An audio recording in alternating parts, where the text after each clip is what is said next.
Para usted entender esta enseñanza, tiene que entender la del Viejo Testamento. Se llevaba un animal, el animal que no tenía. Como no tenía razonamiento, tú lo llevabas al matadero y él no sabía lo que estaba pasando. Pero este culto, dice la Biblia, que es racional. Ahora tú vas para el matadero y tú sabes que vas para el matadero conscientemente. ¿Lo alaba o no? Romanos capítulo 12. Díganme si lo tienen, por favor. Vamos a leer entonces la palabra en el nombre del Padre, del Hijo y del Espíritu Santo. Dice la palabra: así que, hermanos, os ruego por las misericordias de Dios que presentéis vuestros cuerpos en sacrificio vivo, santo, agradable a Dios, que es vuestro culto racional. Amén. Miren, aquí Romanos capítulo 12 es la secuencia directa de los demás capítulos. O sea, desde el capítulo 1 el apóstol Pablo está construyendo toda una teología, una base teológica. De hecho, el libro de Romanos es considerado como la catedral del Evangelio. Si usted no ha leído el libro de Romanos, usted no ha leído todavía lo que sería la base. Recuerden ustedes que a Pablo, el apóstol Pablo, se le revela el Evangelio, y Romanos es la catedral del Evangelio porque es donde se presenta la mayor cantidad de teología que sirve como base del Evangelio. Y desde el capítulo 1 ustedes se van a dar cuenta que él comienza hablando de la culpabilidad del hombre, comienza a hablar del Evangelio y de cómo el hombre ha sido definido como culpable por su pecado. Y luego entonces, en la medida que van avanzando los textos, usted va a encontrar que se va desarrollando toda una teología de cómo Dios redime al hombre. Desde el capítulo 1 que se habla de la condenación del hombre, del juicio del hombre, y de ahí en adelante comienza a hablarse de la justificación del hombre, comienza a hablarse entonces del tema de la redención del hombre, comienza a hacerse la analogía entre Cristo y entre Israel y la iglesia, el pecado que mora en mí, la ley y el pecado. Todos esos temas comienzan a desarrollarse desde el capítulo 1 hasta el capítulo 8. Entonces usted se da cuenta que es una secuencia directa. Digo esto para que ustedes puedan comprender por qué Romanos capítulo 12 inicia diciendo por las misericordias de Dios. O sea, en el capítulo usted no va a encontrar que él dice por la misericordia. No, él dice por las misericordias de Dios en plural, dando a entender de que los temas tratados en el capítulo 1 hasta el capítulo 11 son las misericordias que Dios ha exhibido y ha mostrado para con nosotros. O sea, todas esas misericordias él está ahora apelando a ellas. Él dice por las misericordias que Dios ha tenido. Por ejemplo, no solamente vio tu culpa, sino que también él derramó su sangre por ti. Él te justificó, él te redimió, él te salvó, te dio su Espíritu Santo. Entonces, todo eso es gracia sobre gracia, como dice la Biblia en San Juan capítulo 1, ¿verdad? Que dice que de su plenitud tomamos todo, gracia sobre gracia. O sea, es que la gracia que te salvó en el pasado, ahora hay una gracia para el presente, pero también cuando tú vayas al futuro hay una gracia que te está esperando en el futuro. Por eso uno toma gracia sobre gracia. O sea, hay una gracia que Dios usó para salvarme, pero usó otra gracia para liberarme. Él usó una gracia para liberarme, pero usó una gracia para comisionarme al ministerio. Pero también cuando voy a predicar, pone una gracia sobre mí para predicar la palabra. Y entonces cuando la gente, yo oro por ello, pone otra gracia para que la gente se sane. Y es tomando gracia sobre gracia. Hay gente que nada más tomó una gracia y ya se quedó en la salvación. Yo sigo avanzando. Yo tomé la gracia de la salvación, pero voy a tomar la gracia de la bendición, la gracia de la prosperidad, la gracia de la riqueza, la gracia de la salud, la gracia del bienestar. ¿Alguien está entendiendo lo que estamos hablando en este lugar? Dígame algo. Aunque ese no es el texto que quiero predicar, pero es impresionante cuando el apóstol Juan dice que de su plenitud tomamos todo. Observe usted que él no nos dio todo, sino que nosotros tomamos. Y hay muchos evangélicos que no han entendido eso. Entonces no han entendido que de la plenitud que él tiene, de la plenitud que él tiene, tú lo que tienes que tomar. Y hay gente que están esperando que le den, cuando tú deberías tomar lo que... No sé si me están entendiendo, pero hay gente que está esperando que le den y el reino está esperando que tú lo tomes. Levante la gente, levántese si va a tomar lo que le corresponde a usted, o se va a quedar como un mendigo esperando que le den. Aquí no hay mendigo, aquí hay hijos. Los hijos no están esperando que le den, los hijos van a tomar lo que le corresponde. Dígame si le corresponde algo a usted aquí.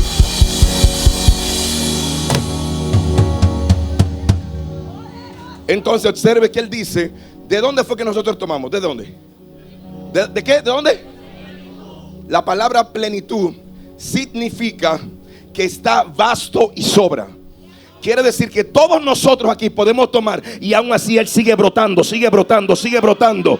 Quiere decir que Él tiene más para darnos a nosotros que lo que nosotros necesitamos. Así que deja de estar pidiendo chin y tómalo. Rabash. Dígame si estamos aquí. ¿Qué es lo que tú necesitas? Fuerza, pues toma fuerza. Recibe fuerza. ¿Qué es lo que tú necesitas? Ánimo, pues recibe ánimo. Por eso Ezequiel 37, ¿qué es lo que Dios le dice al profeta? ¿Qué es lo que Dios le dice? Dios le dice entonces, vivirán estos huesos. Y él dice, Jehová, tú lo sabes. Y él dice, entonces profetiza a los huesos. Toma. ¿Qué es lo que tú necesitas? Si tú no vas a pedir, yo te voy a dar a ti. Entonces tómalo en el nombre de Jesús. Vine a darle a la iglesia. Dígame si quieren recibir. ¿Alguien va a tomar lo que le corresponde aquí como hijo? Voy a tomar de su plenitud, de su abundancia. Usted sabe que usted pide, si una persona te invita a un restaurante, tú pides en conformidad al perfil de la persona, ¿no? Tú dices, yo sé que tú eres bueno, pero yo te voy a llevar suave, ¿no? Porque usted dice, él me está invitando, pero yo no puedo abusar. No. ¿A usted no le ha pasado eso? Claro. Usted dice, yo sé que él va a pagar, pero yo no quiero abusar. Ahora, a mí me invitaron a Estados Unidos a comer langosta. Y entonces, oiga lo que hizo la persona que me invitó. Estaba mi esposa y estaba ahí. Y antes de entrar al restaurante me dijo, libre. O sea, no te limites de que no, si tú quieres no veas de que los precios, sabes que uno ve a la izquierda y no ve a la derecha, solamente quédate a la izquierda. Lo que te guste, pídelo. Entonces, ¿sabes qué me está diciendo él? Aquí hay plenitud, hay abundancia. De esa abundancia tú puedes pedir, de esa abundancia tú puedes tomar. ¿Alguien va a tomar de su plenitud? En otras palabras, Dios no tiene chin. Tú puedes tomar de todo lo que Él tiene, porque es abundante lo que Él tiene. Por eso el ladrón vino para matar, hurtar, pero Cristo vino para dar ¿qué? ¿Cómo la va a dar? Porque en Él hay plenitud. Toda la plenitud de la deidad está sobre Él. Todo lo que es Dios está. Suelta. Levante la mano que quiero predicarle hoy.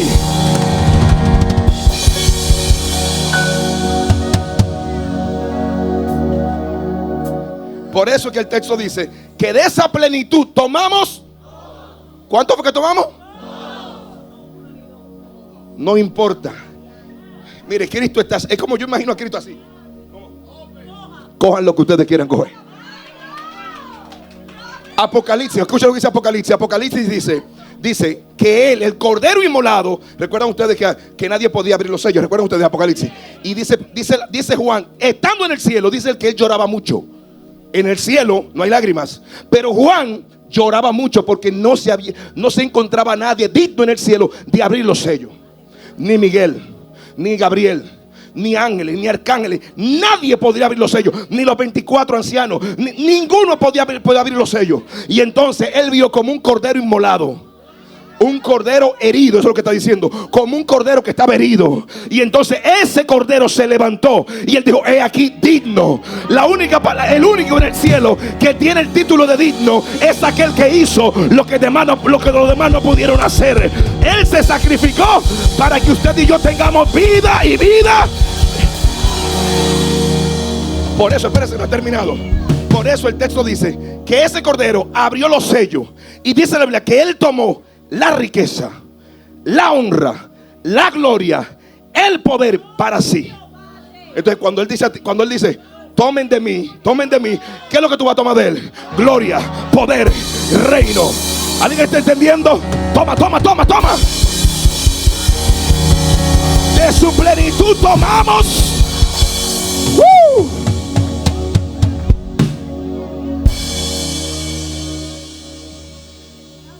A lo mejor usted le da vergüenza hablar en público. ¿Hay alguien que le da vergüenza hablar en público? ¿Da vergüenza? Puedes tomar gracia para hablar en público. Es gracia sobre gracia. Oiga lo que dice, gracia. Usted ha visto un pastel que tú le pones otro pastel arriba y después le ponen otro pastel arriba. Yo no sé usted, pues yo no me canso de la gracia. Jehová me dio una gracia y yo estoy pidiendo la otra gracia ya.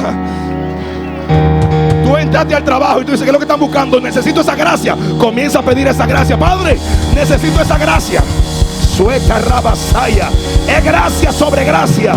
Póngase de pie y diga, voy a tomar gracia sobre gracia. La voy a tomar.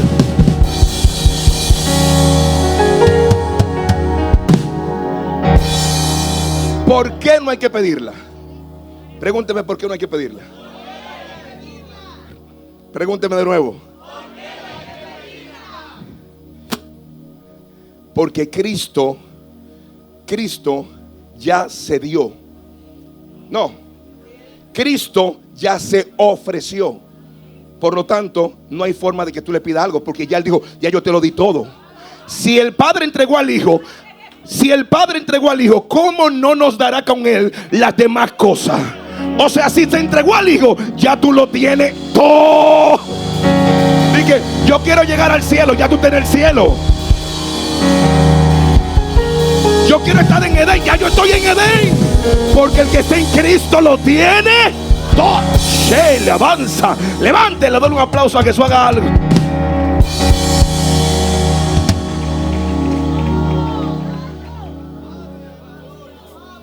Dígame si lo quieren esto. Pregunto, deben ver si lo quieren de verdad. Lo voy a dar entonces. Romanos capítulo 7. En Romanos capítulo 7, ustedes van a ver el apóstol Pablo hablando aquí una cosa sumamente interesante.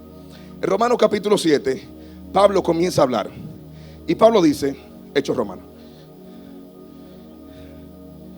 Pablo dice aquí en el capítulo 7, escuche esto. Versículo 7. ¿Qué diremos pues? ¿La ley es pecado? En ninguna manera. Pero yo no conocí el pecado sino por la ley, porque tampoco conociera la codicia. Si la ley no dijere, no codiciarás. Mas el pecado, tomando ocasión por el mandamiento, produjo en mí toda codicia, porque sin la ley el pecado está muerto. Y yo sin la ley vivía en un tiempo, pero venido el mandamiento, el pecado revivió y yo morí. Pablo dice que la ley en ninguna forma es mala. Dice él, la ley es pecado en ninguna manera. O sea, no hay forma de que la ley sea pecado. Ahora, ¿qué es lo que está planteando Pablo aquí? Pablo está planteando que el pecado aprovechó lo que era bueno para hacerse más pecaminoso y para mostrarse más malvado. O sea, el pecado para producir la muerte y producir muerte consciente sobre el hombre, porque el pecado siempre mató al hombre. Pero donde no hay ley no se inculpa de pecado. Quiere decir que los hombres desde Génesis, aunque no había ley escrita, ellos estaban muertos. Y Dios lo juzgó por la ley de su conciencia y por un hombre llamado Noé, que era pregonero de justicia. ¿Estamos claros de ahí? Por lo tanto, había pecado. No fue que en la ley creó el pecado, no, el pecado ya existía y Dios juzgó por el pecado. ¿Se da cuenta? Ahora, Pablo no está diciendo que la ley quiere el pecado, sino que la ley aprovecha, que el pecado aprovechó la ley. ¿Cómo así? Como no había una ley escrita que dijera que no codiciarás, venido el mandamiento tipifica lo que es pecado. Entonces el deseo que yo siempre tuve, ahora soy consciente del pecado que tengo, y entonces ese pecado me mató. Y por eso dice, venida la ley, el pecado revivió y yo morí. No fue que el pecado me mató cuando yo entendí, sino que yo me di cuenta de mi propia condición de pecado, y entonces yo ahora pecaba de manera consciente. Dígame si me está entendiendo.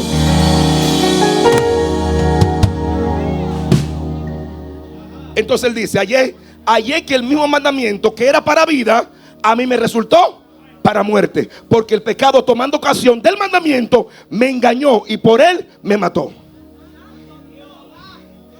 Entonces Pablo aquí está planteando diga conmigo, dualidad. Vamos, diga de nuevo, dualidad. Pablo está diciendo, yo tengo, con mi mente yo sirvo al Señor, pero hay una ley en mis miembros que me lleva cautivo a la ley del pecado. Y entonces dice él, miserable de mí, ¿quién me librará de este cuerpo de carne? Y entonces, ¿cómo termina el texto del capítulo 7? Termina en el 25 diciendo, gracias a Dios por Jesucristo. ¿Usted entendió ahora? él está presentando un dilema que él dice: ¿cómo yo voy a escapar de esto? Y entonces el capítulo no termina en derrota, el capítulo termina en liberación. Él dice: gracias a Dios por Jesucristo, porque lo que yo no podía vencer, lo que yo no podía, Cristo lo venció por mí. ¿Sabe cómo se llama eso? Gracia sobre gracia. Alguien levanta la mano y alaba su nombre.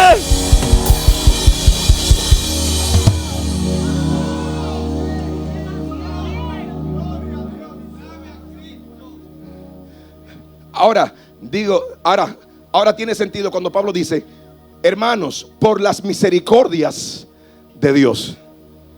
¿Entendieron? Por todos esos favores, por todas esas misericordias que Dios ha tenido para con nosotros, porque Dios nunca te pide algo sin antes darte algo. No. Primero Dios se revela, te muestra favor, te muestra misericordia. Dios nunca te dice: sírveme. No, primero Él te sirve. Para que tú entiendas la clase de servicio que tú le vas a ofrecer a Él. Dígame si están entendiendo eso.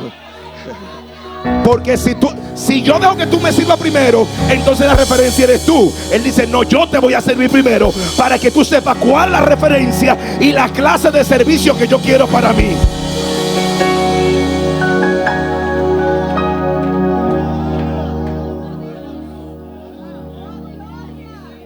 Y él dice: diga conmigo, por las misericordias.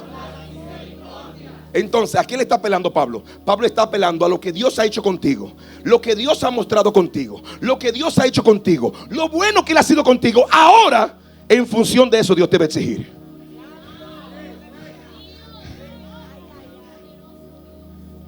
¿Cómo nosotros amamos a Dios? En función del amor que Él mostró para con nosotros. O sea, yo amo a Dios no porque yo decidí amarle, sino porque Él me amó. Entonces, Dios no solamente me amó primero, sino que me enseñó a amar. Y entonces ahora me dice: con el amor que yo te di, ámame ahora. Por eso, el grave error de una gente es querer servir a Dios desde acá. No hay forma. Porque Pablo lo intentó. Cuando Pablo lo intentó, se dio cuenta de una cosa. Romanos capítulo 8. ¿De qué se dio cuenta él? Oiga esto: porque la ley del Espíritu de vida en Cristo Jesús me ha librado de la ley del pecado y de la muerte. Porque lo que era imposible para la ley, porque yo era débil por la carne. O sea, la ley no tenía problema, pero la ley tenía un problema para mí. Como yo era débil en la carne, no podía cumplir las exigencias de la ley. Entonces Dios, enviando a su Hijo en semejanza de carne, y a causa del pecado condenó el pecado en la carne. Para lo que yo no podía hacer, entonces Él lo hizo por mí. ¿Alguien sabe que no solamente Cristo murió por ti, sino que también peleó por ti? ¿Alguien lo sabe? ¿Alguien lo sabe? Pregunto, ¿alguien sabe eso? Por eso tú no eres vencedor, tú eres más que vencer. No lo entienden. No, usted no entiende, siéntese. Crawford venció a Canelo, él es vencedor. Ahora, si Crawford vence a Canelo y me da el título y me da la recompensa a mí, yo soy más que vencedor. Porque yo no peleé, no me dieron un golpe, a mí no me dieron una galleta, no me dieron una trompa, pero tengo el título y tengo la recompensa. Yo no peleé contra el pecado, Cristo peleó contra él y nos dio el título a nosotros, nos dio la recompensa a nosotros, más que vencedores. Levante la mano y alabe su nombre. Ya tú recordaste lo bueno que Dios ha sido contigo. Dígame si recordaron allá atrás lo bueno que Dios ha sido. Entonces ahora dice el apóstol Pablo: entonces, como Dios ha tenido mucha misericordia, os ruego que presentéis el cuerpo como sacrificio vivo. ¿Qué es presentar? La palabra presentar en este contexto significa dedicar. Es una dedicación. Él está diciendo: dedica, ofrece en el altar, dedica en el altar tu cuerpo. Eso es lo que está diciendo.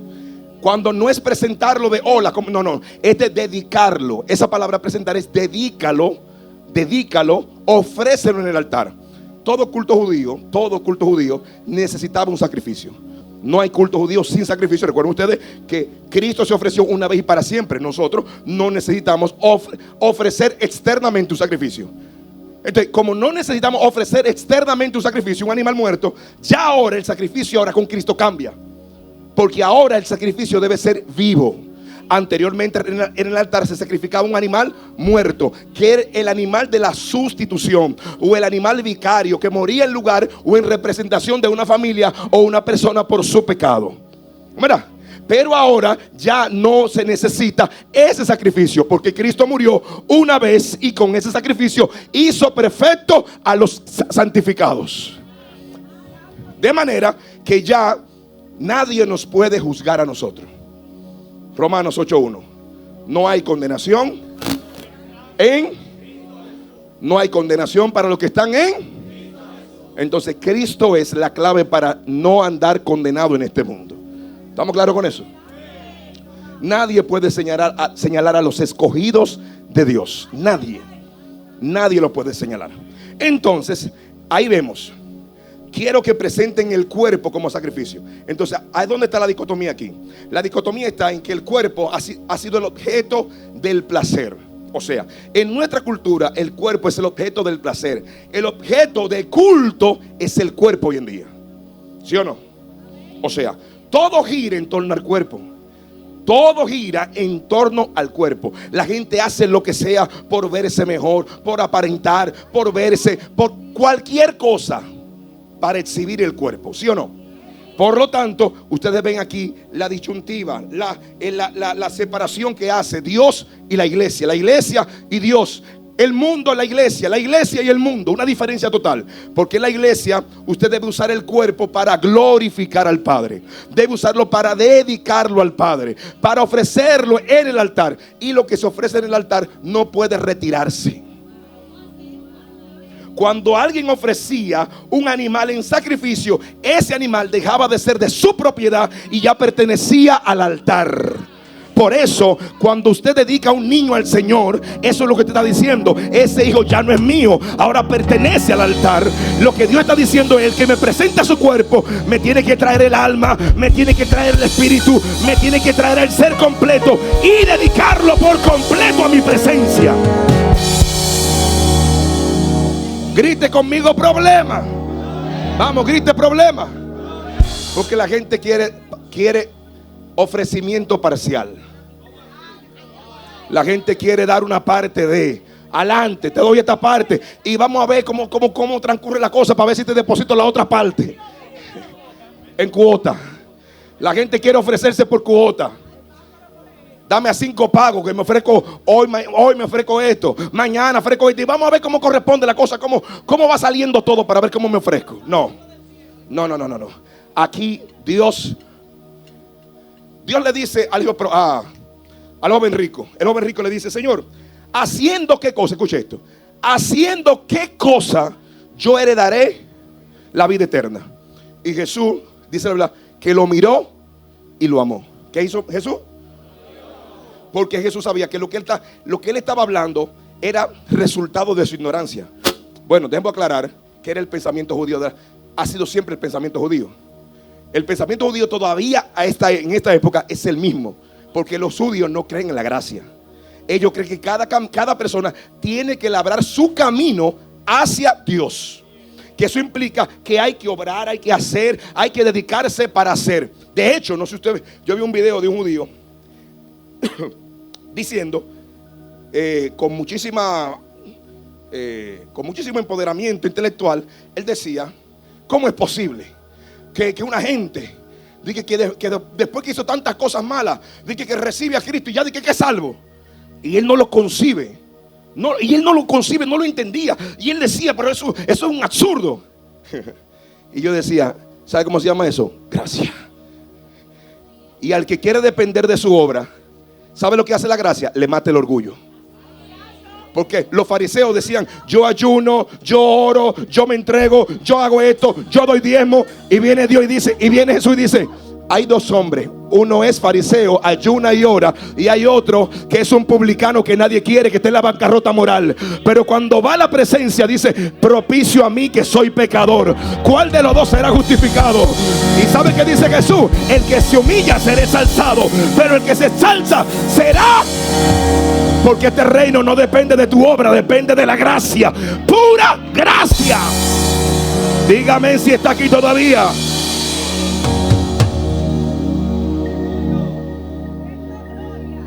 Quiero que presente, diga conmigo, que presente el cuerpo como un sacrificio. ¿Qué implica entonces presentar el cuerpo como un sacrificio? Si en el mundo es objeto de culto el cuerpo, aquí el cuerpo es objeto de sacrificio. ¿Cómo entonces yo voy a el tipo de servicio que Dios quiere que yo les rinda? ¿Cuál es el tipo de culto que Dios quiere que yo les rinda? ¿Cuál es? Sacrificial. O sea, servirme, Wilmaris, te va a costar sacrificio. Servirme no será placentero, será sacrificio. El culto que ustedes me van a ofrecer a mí será un culto de sacrificio. Y ese sacrificio estará sobre la base del propio cuerpo. ¿Qué implica eso? Que ya tú no puedes traer a alguien para que sufra por ti como anteriormente se hacía. Ahora en la gracia, Dios dice: trae tu cuerpo, trae tu alma, trae tu orgullo, trae tu soberbia y ponla sobre el altar.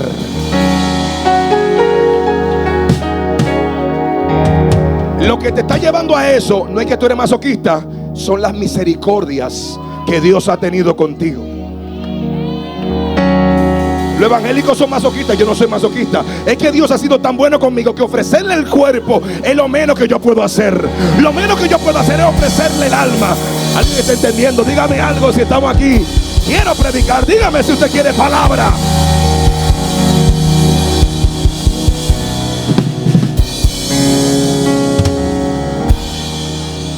El sacrificio está vivo. Usted llevaba un animal irracional. Escúcheme. Para usted entender esta enseñanza, tiene que entender la del Viejo Testamento. Se llevaba un animal. El animal que no tenía. Como no tenía razonamiento, tú lo llevabas al matadero y él no sabía lo que estaba pasando. Pero este culto, dice la Biblia, que es racional. Ahora tú vas para el matadero y tú sabes que vas para el matadero conscientemente. ¿Lo alaba o no?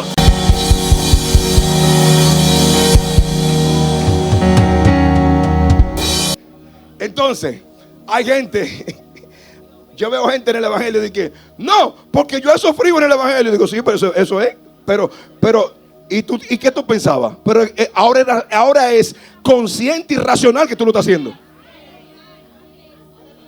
A vosotros os es concedido no solamente que creáis en Cristo, sino que también padezcáis por Cristo. Amados, no os sorprendáis del fuego de prueba que os ha sobrevenido como si algo extraño os aconteciese, sino gozaos, porque sois participante de los padecimientos de Cristo, para que también en la revelación de su gloria os gocéis con alegría. Quiere decir que lo que me está pasando a mí no es una sorpresa. Yo sabía que iba a haber persecución, yo sabía que me iban a señalar, yo sabía que me iban a acusar, porque era consciente de este sacrificio. Es vivo este sacrificio. Dígame algo, por favor.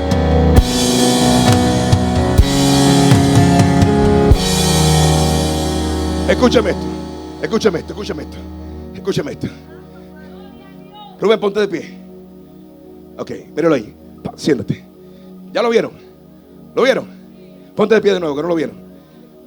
¿Lo vieron? La gente, ¿qué es lo que le pasa? No, usted sirva a ellos. Ponte de pie, varón. ¿Lo vieron? Ok, ahora sí. Ok.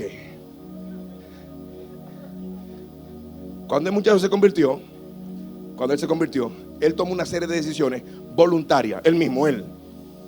Por ejemplo, yo no le dije nada. Él se mudó. Él me dijo: me voy a mudar cerca de la iglesia. Vivía, ¿en dónde era el fraile? En Los Frailes. Me voy a mudar cerca de la iglesia. Yo, gloria a Dios. Yo entiendo que es mejor, ¿verdad? Pero me sorprendió su decisión, porque eso implicaba un sacrificio económico y todo lo demás. No, me voy a mudar porque quiero estar cerca de la iglesia, quiero perseverar. Hay un coro de amigos. No es que soy enemigo de ellos, pero tengo que retirarme voluntariamente. Él entendió que tenía que retirarse. Tengo que retirarme de esos amigos porque entonces me pueden influenciar y puedo terminar yo haciendo lo que no debo hacer. ¿Qué fue lo que pasó entonces? ¿Que él está qué? Él no está loco, él está consciente de lo que está haciendo. Y él sabía que eso implicaba un sacrificio vivo. Escúcheme, ese muchacho no se sabía Romanos 12. Él no se lo sabía, pero el Espíritu da testimonio a nuestro espíritu.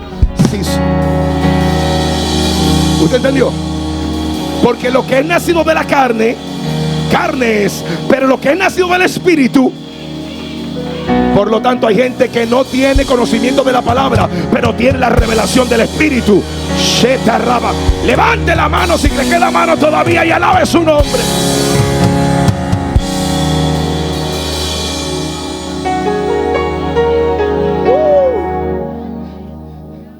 Así que, por eso es, cuando él recuerda las misericordias, dice, ay, tengo que presentar el cuerpo como un sacrificio. Como un sacrificio. ¿Tú sabes quién fue el sacrificio de la gracia? No, Isaac.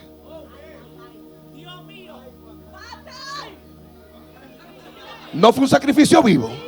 No estaba vivo y coleando. No lo ofrecieron ahí en el altar vivito y coleando. Él no estaba amarrado vivito y coleando. Fue un sacrificio vivo. Él sabía. Ustedes, espérese. ¿Ustedes creen que Isaac tenía cuántos años? 5 años. Señores, era un adolescente ya. Cuando él le habló, papi, yo estoy viendo aquí la leña, estoy viendo el altar. ¿Y dónde está el sacrificio? El sacrificio era este. Ese fue el primer sacrificio de gracia, varón. Por eso en Abraham, todos los de Abraham son justificados por la fe y no por las obras. Porque Abraham creyó en... Dígame si estamos aquí. Dígame si estamos aquí o no vamos. Dígame.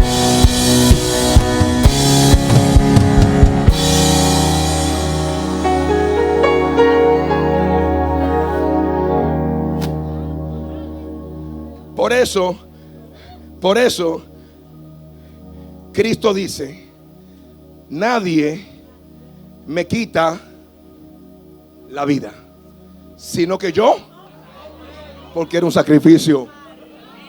Y Dios no te pide que hagas nada que Él primero no haya hecho contigo.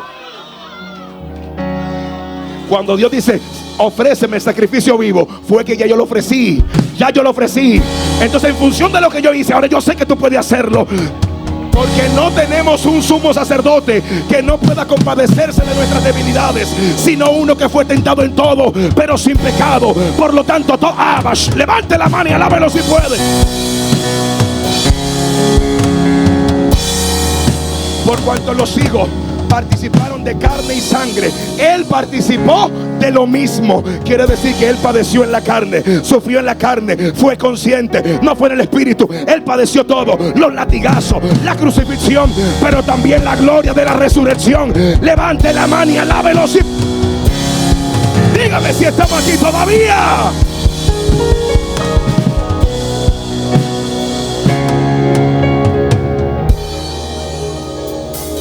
Diga conmigo, revelación. No grite lo fuerte, revelación. Cuando tú tienes la revelación, tú ofreces lo que nadie se atrevió a ofrecer y haces lo que nadie se atreve a hacer. Jesús testificó de Abraham y dijo, Abraham vio mis días y se gozó. ¿No sabe? ¿No entiende? Cristo estaba en el tiempo de Abraham. ¿Y cómo fue que Abraham vio los días de él? Revelación. Cuando él tuvo la revelación, él vio a Cristo cargando el madero y lo vio resucitando. Dijo, pero si el Padre ofreció al Hijo, ¿cómo yo no voy a ofrecer a Isaac? Si el Padre lo ofreció a su propio Hijo, claro que yo voy a ofrecer el mío. ¿Alguien está entendiendo lo que estoy hablando? Diga conmigo fuerte, revelación.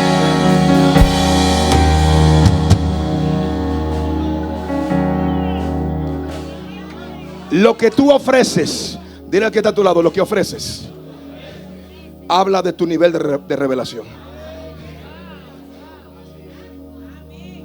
Dice, David va a ofrecer un sacrificio, es el rey, y le dicen, te vamos a donar toda la madera para el holocausto. Dice él, no ofreceré nada que no me cueste sacrificio.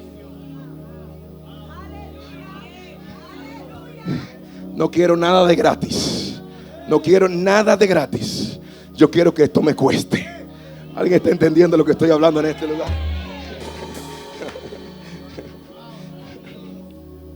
Por eso, entonces el apóstol dice, quiero que presenten el cuerpo como un sacrificio. A ti te van a hacer una cirugía, pero no te van a poner anestesia.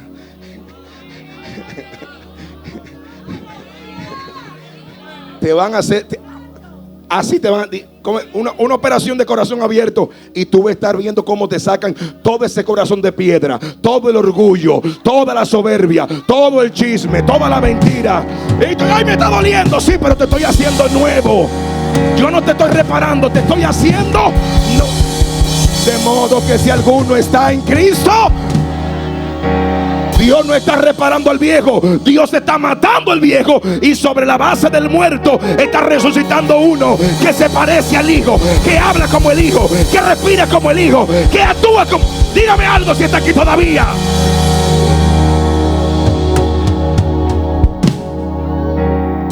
Hey.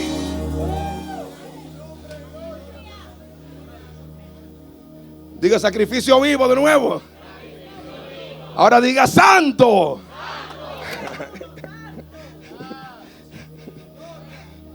El sacrificio tiene tres condiciones o tres características: vivo, santo y agradable a Dios.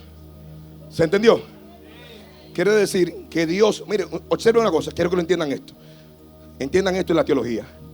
Dios no toma consideraciones, decisiones u opciones o condiciones de nadie. Dios no puede ser condicionado. O sea, usted no puede llegar a Dios y querer condicionar a Dios a que Él reciba lo que usted quiere darle. No. David dijo, te quiero ofrecer un templo. Y yo, sí, pero las medidas las pongo yo, los materiales los escojo yo. ¿Entendieron? Usted no puede condicionar, lo voy a hacer de... No, el material lo elijo yo. O sea, porque Dios no puede ser condicionado, esa es la palabra. Porque si David, Salomón construyen el templo como ellos quieren, entonces Dios tiene que acondicionarse y amoldarse a lo que ellos han establecido. Dios le dijo, no, las medidas son mías, las condiciones son mías. ¿Alguien dice amén? Y entonces este mundo quiere un Dios condicionado a sus propios caprichos, ¿sí o no? La gente habla del Dios de amor, pero no hablan del Dios justicia. Hablan de Dios amor, que está enamorado, y lo confundimos con nuestro propio criterio de amor. Entonces, el Dios que me ama y que está enamorado de mí, pero no quiero el Dios que me exige y el Dios que me demanda. No quiero al Padre, pero no quiero al Señor. Y le digo una cosa, no hay señorío sin Padre y no hay Padre sin señorío. Dios es íntegro en lo que quiere. Él sabe lo que quiere. Él no está esperando que tú le ofrezcas lo que quieres. Él está esperando que tú te condiciones a lo que Él estableció.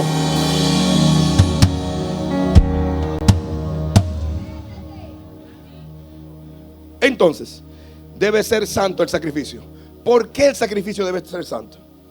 Porque la santidad es un atributo de Dios. ¿Qué es la santidad? Por lo tanto, cuando tú ofreces algo en el altar de Dios, debe manifestar la misma esencia y naturaleza de ese Dios. ¿No lo entendieron? Se lo voy a explicar entonces. ¿Qué significa eso? Significa que yo no puedo, sobre el altar del ofrecimiento, yo no puedo dedicar algo que vaya en contra de la naturaleza del altar. Ok. Si yo vengo a ofrecer algo que Dios, yo voy a ofrecer algo, voy a aclarar, recuerden, o voy a recapitular. Dios no toma ningún ofrecimiento que venga de mi propio peculio y que tenga mis características, sino las características que Él demanda. ¿Se entendió? Por lo tanto, yo no puedo, el sacrificio tiene que ser santo, porque yo no puedo ajustar el sacrificio a lo que yo tengo para ofrecer, sino a los estándares que Él puede recibir. No, te voy a ofrecer mi vida, pero tú sabes que tengo esto y esto. Acéptame así. Dios dice, no. El joven rico dice, Señor, ¿te sabe los mandamientos? Todos los he guardado desde mi juventud. Dios sabe que es un hablador que está hablando ahí, porque Él está diciendo que lo ha guardado todo.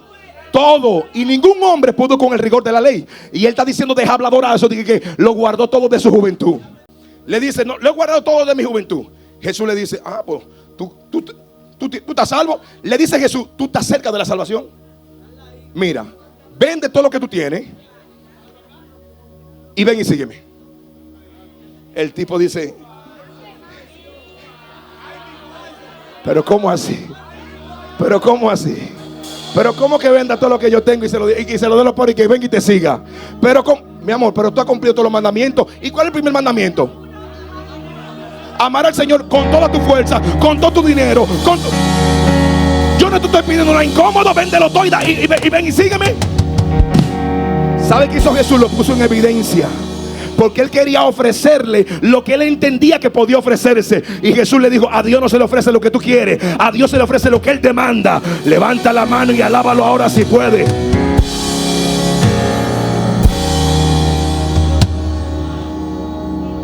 Tengo que terminar, pero escuche esto. Le dice, el sacrificio debe ser, diga conmigo, santo. Diga de nuevo, santo. El sacrificio que voy a ofrecer debe tener la misma naturaleza del altar sobre el cual yo voy a ofrecer. Dígame si entendieron.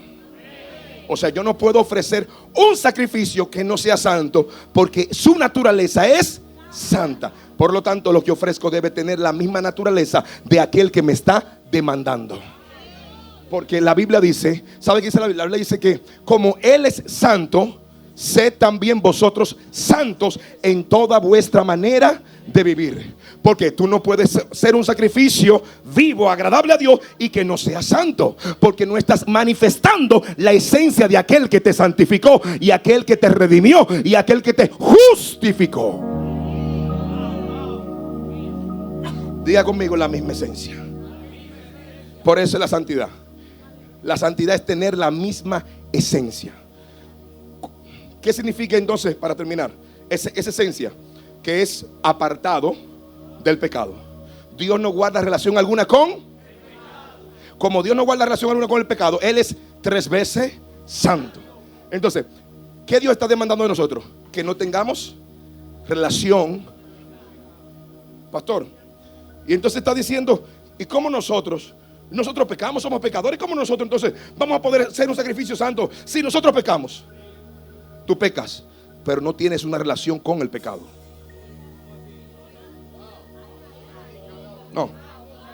No. Romanos capítulo 9. No. Digo 7. De manera que no soy yo quien hace esto, sino el pecado que mora. Por lo tanto, ¿qué es lo que está diciendo Pablo? Y no estoy hablando de dualismo. Lo que estoy diciendo es que lo que peca en el creyente es la ley que lo lleva cautivo a la ley del pecado. Por lo tanto, él dice, el que hace eso no soy yo, sino el pecado que mora en mí. De manera que yo en mi mente sirvo a la ley del Señor y con mi carne a la ley del pecado. De manera que yo no soy aquel que está pecando, sino el que fue santificado. Y ese es el que Dios reconoce. Alguien alaba a su nombre, por favor, en este lugar. Dígame algo. Den un aplauso a Jesús. Primero, vivo. Segundo y tercero, ¿qué es vuestro culto? Ok. Observen esto ahora. La voluntad de Dios, dice la palabra de Dios, el apóstol Pablo hablando, que la voluntad de Dios es buena, es santa y agradable. Así dice la Biblia, ¿verdad? La voluntad de Dios es santa, es buena y es agradable. Dios pide, cuando Dios dice que el apóstol aquí habla de que el sacrificio debe ser agradable a Dios, usted va a encontrar de esa misma expresión, la va a encontrar Dios hablando acerca de Jesús. Y dice Y dice, cuando Jesús está siendo bautizado, una voz del cielo, ¿qué dice? Este es mi hijo amado, en quien tengo complacencia. Él es mi hijo, del cual yo me agrado, porque él está cumpliendo toda justicia. ¿Entienden? ¿Recuerdan ustedes el término que usa Jesús con Juan el Bautista? Que le dice, Juan el Bautista le dice, no, yo no te puedo bautizar porque tú eres superior a mí. Y él le dice, es necesario que cumplamos todo lo que le agrada. Entonces, yo no solamente voy a ofrecer ese sacrificio vivo y santo, sino que lo voy a hacer para agradar al Padre. Póngase de pie.